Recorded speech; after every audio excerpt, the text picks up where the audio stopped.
Book of Daniel. He was a prophet too. Lots of visions and dreams and stuff like that. When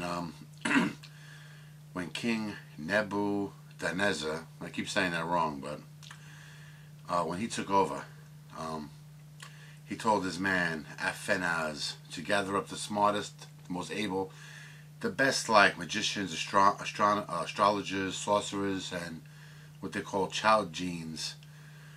You know, he wanted to be surrounded by the best and the brightest people. The king was troubled by dreams, and this part was interesting.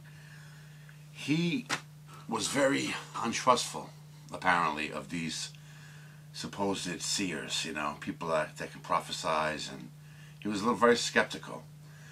So he wanted somebody to interpret his dream, but rather than tell people the dream and have them interpret it, he gathered them all and he said, you're not only going to interpret my dream, you know, but you're going to tell me the dream I had too. So without him even saying nothing, he expected these people to like not only interpret the dream but also what the dream was. So that's a funny situation, you know what I mean? So one guy spoke up and said, that's impossible. No man could possibly know what's on your mind. You know, you have to, tell us the dream and then we interpret it. So he was mad at the king. He wanted to kill them all these wise men. And they went for Daniel.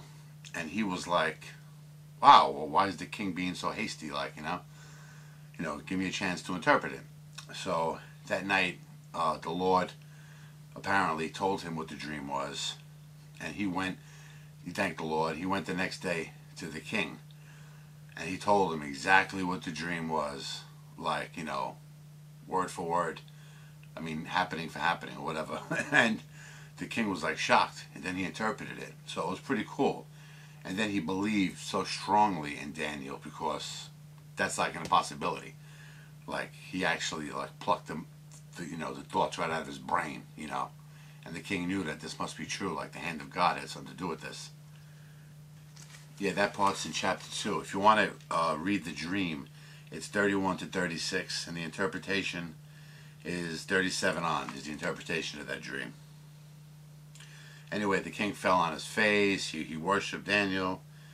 He made him, Daniel, ruler of Babylon. And Daniel, in turn, he had 3 friends. One of them was named Shadrach, interestingly enough. And he gave them good positions. See, here now, I don't know how much time has passed. Because you would imagine, after such a thing, that king would have been, a changed man. But, like I said, it doesn't say how much time passed.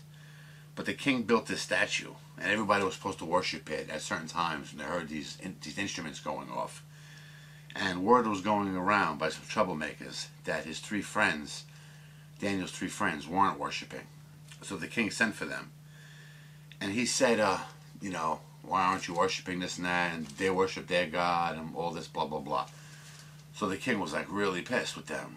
And he said he was going to like burn them for that, So they were like, go ahead, if you try to burn us, our God will protect us. And he was like, what? Like he was like pissed, really pissed at them.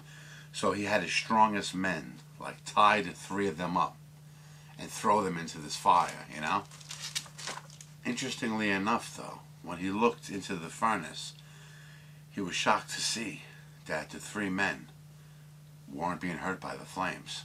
So he was like, get them out of there. Like there's some truth to what they said, Then he ordered that no man mess with them. Like their God was truly powerful and this and that. In 3:25, remember, 3 went in and 3 came out. But look what it says here. Actually, it starts in 24. I'll get to the middle of it. Did we not cast 3 men bound into the midst of a fire? They answered and said unto the king, true, O king. Like, yeah, we threw 3 people in there. He answered and said, lo, I see 4 men loose, walking in the midst of the fire, and they have no hurt, and the form of the 4th is like the Son of God. That's pretty cool. I wonder what that represents. Again, this is a perfect example of a scholar would know.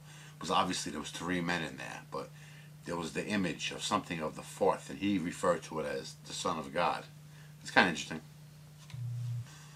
I don't know what happened here exactly, but 433, Nebuchadnezzar was turned into a beast of some sort. But I think that means he was like banished into the wilderness. It said his hair got really long. It looked like feathers of a bird. His nails go unkempt and like claws of an eagle. So it's like, I guess a human being, if you don't cut your hair or your nails and you're all dirty, you look like more like a beast in time. So I think he was banished or something.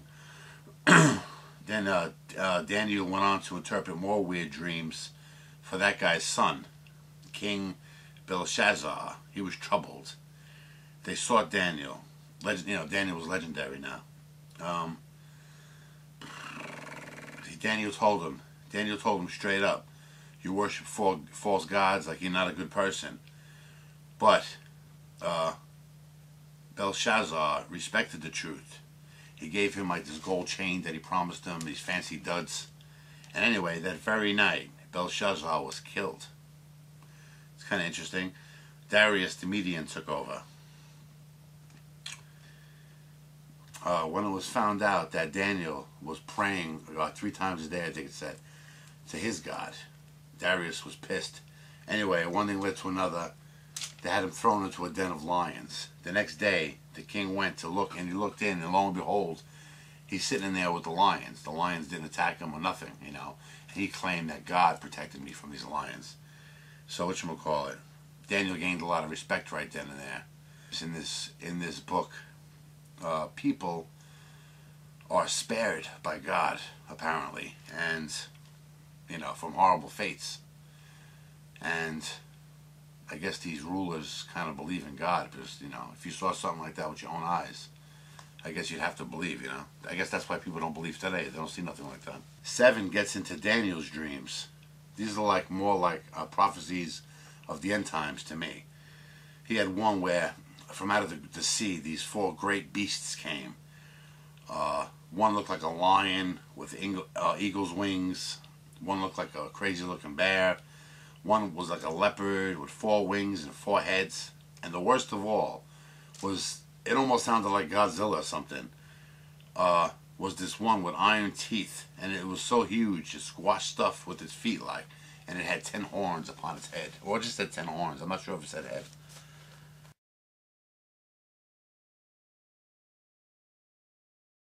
More weird visions. He was troubled. He was visited by an angel. And this part's weird. Check this out. In 12:6, he wants to know, one of these things to pass, and one of these things to happen. And 6, and one said to the man clothed in linen, which was upon the waters of the river, how long shall it be to the end of these wonders?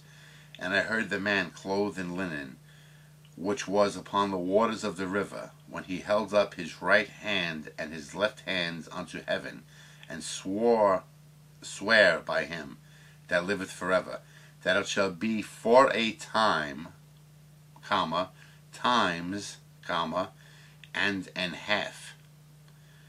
And when he shall have accomplished to scatter the power of the holy people, all these things shall be finished. But look, did the Bible writers, or the editors or something, did they purposely, just write that not to give us the exact time? Did the original Bible say the time? But that translation makes no sense to me.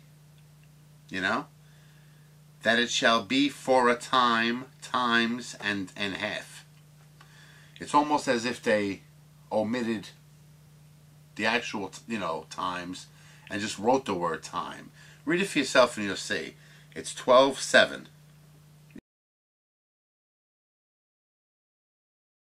It's almost like, December 21st, 2012.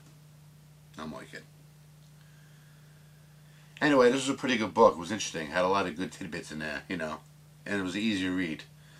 So anyway, just read those bits I said. Especially read chapter 12:7, please. And just what do you make of that time, times, and in half? Anyway, see you next time.